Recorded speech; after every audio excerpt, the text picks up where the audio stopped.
بسم الله الرحمن الرحيم والحمد لله رب العالمين والصلاة والسلام على أشرف الخلق وعز المرسلين أبي القاسم محمد وعلى آل بيته الطيبين الطاهرين وصحبه المنتجبين وعلى جميع أنبياء الله والمرسلين. Brothers and sisters, today's session as usual, questions and answers. The priority for the people, watching us live physically, not virtually. Sheikh, you have any questions before I start with the questions that I got so far? Any questions? Questions? We're good? The first question is about I don't want to mention the brands. It's about cheese and chips and stuff like this that we usually eat. Sometimes you buy certain chips that has cheese in it. Sometimes the cheese itself or the cake, and you read on it, it has enzymes. Is that halal to eat, to consume, or no? It is halal to consume for several reasons. The first reason, because you do not know that enzyme is not what is made of. We do not know. It could be developed through labs. Does not have to be directly from animal. It could be from halal substances. It could be from haram, but it transferred under what we call istihala to different substance. Since I do not know which one, or it could be vegetarian, I do not know. Since I do not know for a fact it is najis and haram, then it is considered what? Halal. That's regarding cheese, regarding so many things that we consume. But when it comes to meat, it's a different story. Just please be careful. We're not talking about meat here. We are talking about things we do not know for a fact its source. Because it could be from me, it could be from other sources. What about meat? Meat, any meat is considered haram unless you prove it is what? Halal. Any meat you buy in the market, it's considered haram unless you are confident it is what? Halal. And enzymes, gelatin, different story. احنا عم نحكي هلا meat it needs certainty. Certainty يعني in a rational way. مش عم بقول لك يعني 100% mathematical. You tell me this Muslim is saying it's halal meat. Okay, halal meat. But if I hear lots of stories around that this guy is looking for money because halal meat is expensive and he wants to make more profit, and now I don't have this certainty anymore, it's shaked to a point I don't trust it.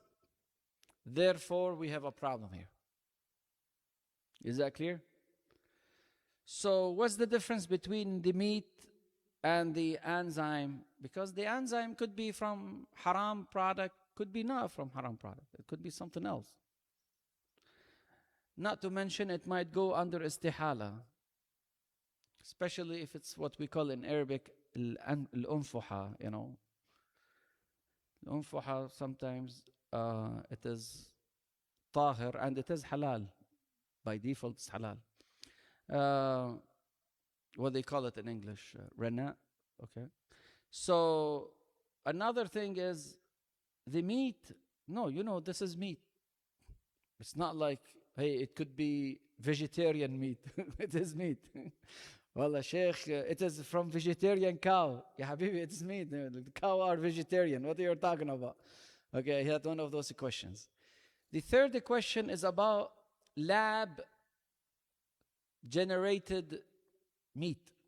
Yani they take a cell and they grow that cell in the lab and they sell you that meat. That grown meat grown, lab grown meat? Is it halal to eat? Is it halal to consume?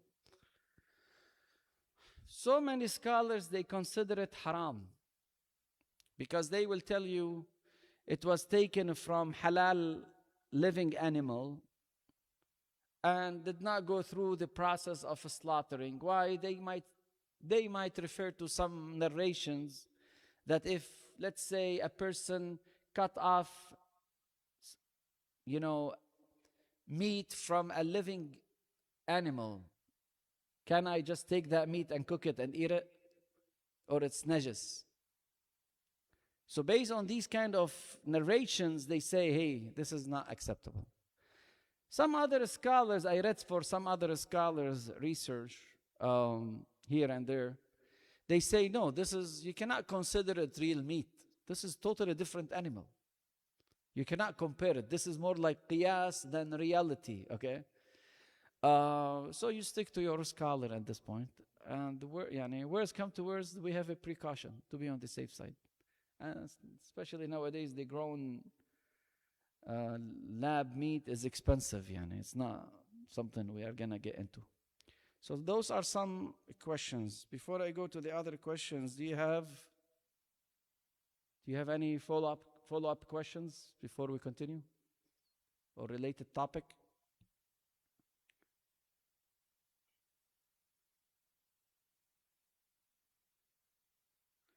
Okay, now, this is weird, the question. If there is a tree, okay, in a graveyard, is it haram to eat from its fruit? In other words, the question is, those roots, maybe somehow they are absorbing, the minerals that come out of deceased bodies. That's what the assumption, I believe. Is it haram? No, it's not haram. Is it makruh? They say it is makruh. It's discouraged. Okay? It's discouraged, they say. But before you ask about this, ask the graveyard. Are you allowed to touch that tree or not? That's different the problem. Okay, and this is kind of a weird question. Another question is about donating blood. Can we donate blood? Yes, you can. Okay. Can we sell our plasma? Yes, you can sell your plasma, unless that might create a problem for you. Or selling such things like blood or plasma might be used by people who are enemies of humanity. Let's put it this way. So why are we supporting them? Okay, but usually it's not the case. We have lots of people, they are in need of this. But what's sad, brothers and sisters, I don't have the statistics, but what's sad, selling a plasma nowadays in the society is becoming scary, because lots of people are doing it just to get a couple $100 a month because of the poverty in our country. Okay, this is sad news. Another question here. One sec, please. Okay. When is the month of? I answered this, but I'm going to say it here. When is the beginning day of the Qa'dah? We have Shahr Ramadan. Then after Shahr Ramadan, what do we have? After Ramadan, what do we have? Someone will say Eid, isn't it? Yeah, but what's the month? What's the month after Shahr Ramadan? Shawwal. So we are in Shawwal now. After Shawwal, what do we have? Dhul Qa'dah. After Dhul Qa'dah, Dhul Hujjah. We go to Hajj. After Dhul Hujjah, what do we have? Muharram, a new Hijri time. Okay. So Dhul Qa'dah, when is Dhul Qa'dah? When is, in other way, which date would be? For those who follow Sayyid Ali, rahimahullah, and Sayyid Muhammad, Saturday is the beginning of the Qa'dah. This Saturday, I think, would be April 18th. For those who follow Sayyid Sistani, most likely it would be on Sunday. Okay, it will be on Sunday. Are there any questions regarding this matter? Do you have any questions before I continue? Yes.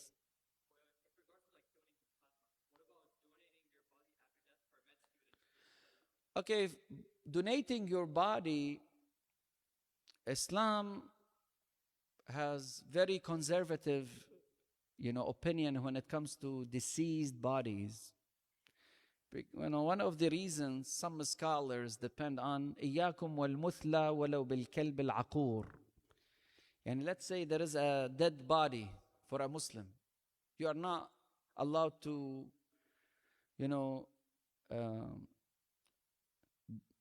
hurt or damage that body, or cut it into pieces, or burn it. That's not your body. You're not allowed to touch. You tell me, what about if I donated? Islam will say, no, you're not allowed to. Unless you are the only unique, special case and no other, people are willing to do that.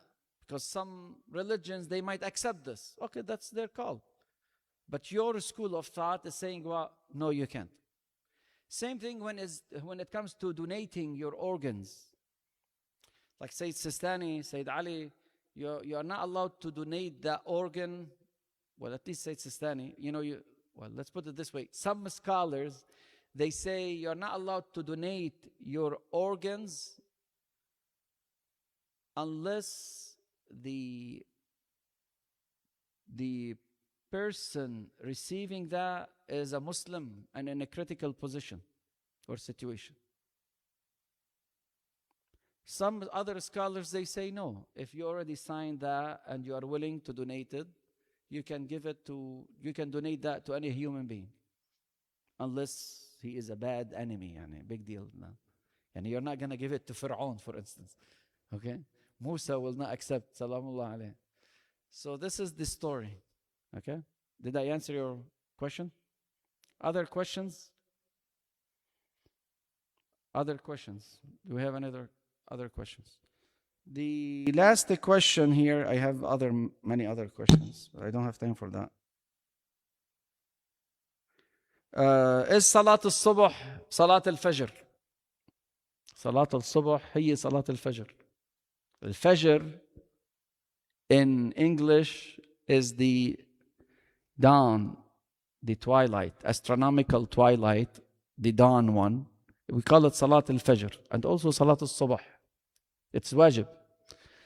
There is big difference between Salat al-Fajr and Nafilat al-Fajr. Nafilat al-Fajr, it is the mustahab salah before al-Fajr. It is 2 rak'ah. Okay, it is mustahab to have 2 rak'ah before Salat al-Fajr, other than Salat al-Layl. Like for instance, Salat al-Dhuhr, you have 8 rak'ah. Salat al-Asr, you have 8 rak'ah. 2. Nafilat, I'm talking about nawafil. Nafila, nawafil. So it is mustahab to pray 8 rak'ah before al-Dhuhr. 8 rak'ah, 2 rak'ah each. Same thing with al-Asr. Before Salat al-Asr, there is a nafilat al-Asr. It is 2 rak'ah each, 8, rak'at or units. Al-Maghrib, we have 2 rak'ah, then another 2 rak'ah. The total is 4, like Salat al-Subh each. Al-Isha, it has 2 rak'ah. You do it while you are sitting. We call it Salat al-Witr. Al-Watira. Okay? Salat al-Watira, 2 rak'ah. Then you have Salat al-Layl, 11 rak'ah. The last 2, we call them al-Shafa', and the last one, we call it al-Witr, because it's 1. Is that clear? هلا بتقلي Sheikh, I cannot do all this. I have lots of stuff, TikTok, Instagram, YouTube, X. I don't have time for mustahab. Okay, أخي, pray as much as you could. But the idea of those mustahab to put you in the mood of salah. مش هلا أنت you are watching a game, all of a sudden now you are performing wajib salah. No, you perform wudu, you do adhan, you do iqama, you pray mustahab, or you pray a qada, make up, and then you pray the wajib. You get into the mood of the salah and the atmosphere of the salah. Other questions before we conclude? Yes.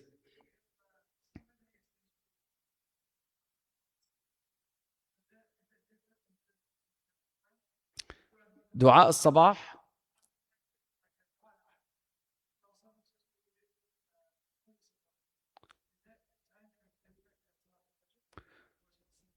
No, this is the sabah. When we say the sabah, this is the sabah. Hala, you tell me, is it better to do it before sunrise or, just before sunrise or after this? Usually the best time for the dua is between al-fajr and sunrise. This is the best. And it is makruh to sleep during that time unless you are tired. Yeah. Okay. Any other questions before we conclude? Questions? تقبل أعمالنا وأعمالكم إن شاء الله وإلى أرواح موتانا جميعا وموت المؤمنين والمؤمنات نهدي ثواب الفاتحة تسبقها الصلاة على محمد وآل محمد. يعني a quick reminder, we are going to start our courses, free courses. You don't have to pay anything.